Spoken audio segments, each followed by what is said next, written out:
This blessing today of our chapel is the culmination of many blessings. It started with three big blessings. There was the blessing called Ading, our much admired provincial agriculturist and a very dear friend, who practically single-handedly brought to reality the development of this property, which was then just a piece of land with no roads, no significant structure, no indication of the beautiful place we see today.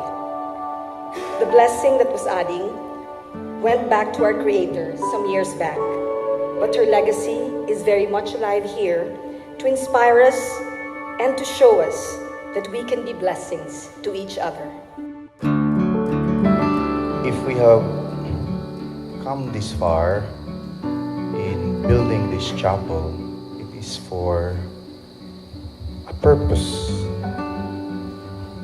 It is, I believe, in our desire to encounter God. The encounter with God happens in a certain disposition. Muna nga, ang pagpangandam mo ang paghatag sa pinaka the best. Wala na tayo magpangayoon pa sa kaanindot ni ining kapilya. Atong palakpakan ng Ginoo sa maong panalangin.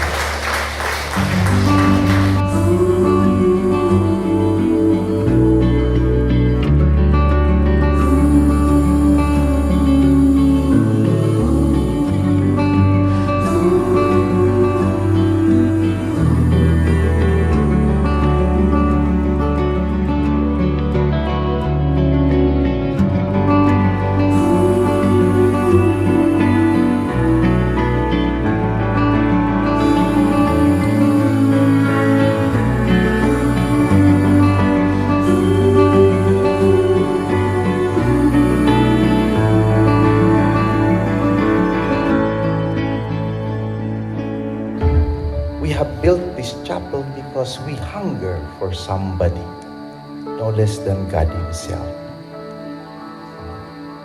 Sa encountering God in beauty, art, and even in creation. Hindot ang atong palibot, mga mangloy o gangis atong madungog. And that is what God desires. The beauty of creation is part that salvific plan of God. Kanunay atong panalipdan.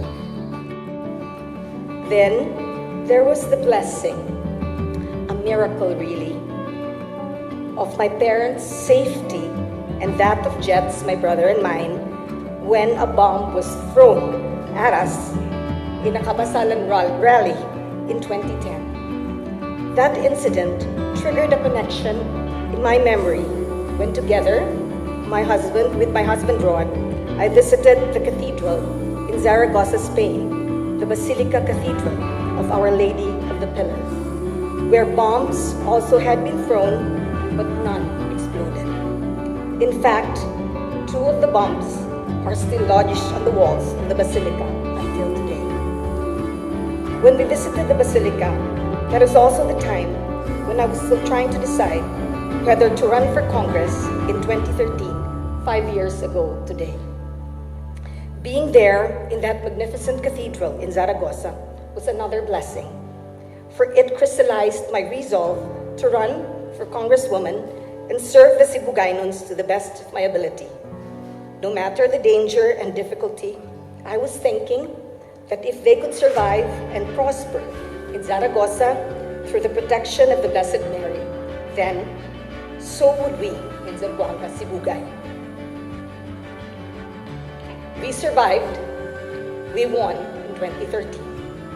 And in the aftermath of victory, Rod and I envisioned this chapel as thanksgiving to God and His Blessed Mother for their continued love and blessing.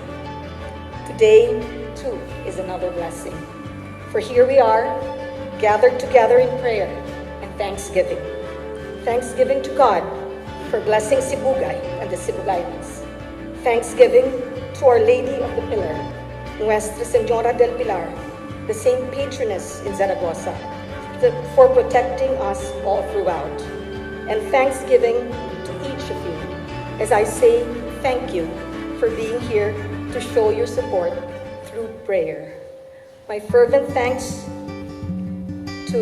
most especially to our dear, beloved Bishop Julius Tunel for celebrating this Holy Mass today and blessing this chapel and the Stations of the Cross, together, of course, with Father Ian Conturno, our parochial vicar, and Father Mark Anthony Vaguchay, and Father Jubilen Kainglet for concelebrating. Thank you so much. My parents, Governor George D. Hofer and Dr. Dulce K. Hofer, who I am thankful to have been blessed with long and inspiring lives. And of course, Auntie Gloria is here, Uncle Alex and Auntie Norma. To our Penro, Dr. Dante Oporto and staff, as well as our Senro, Dionisio Rago and his staff, who planted and cultivated the lush mangroves around us.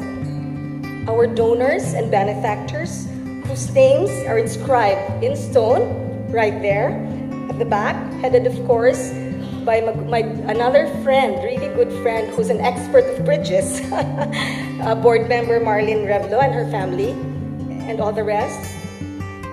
Our artist, Liza De Leon Saico, who created the Stations of the Cross in beautiful mosaic, and you can study it later. Of course, my very good friend, Dr. Third Takanay, who has worked the hardest and who has worked so hard with me to conceptualize this dream of a chapel with Stations of the Cross in our mangroves. My family and relatives and friends, especially those who came from afar just to be able to witness this blessing. The community, who we hope will patronize this chapel by hearing Sunday and special masses here. And finally, to my very hardworking congressional staff for their invaluable help. May Our Lady of the Pillar be our pillar of strength and protection. And may her Son, Jesus, our Lord God, all-powerful and all-loving, favor us all with blessing after blessing.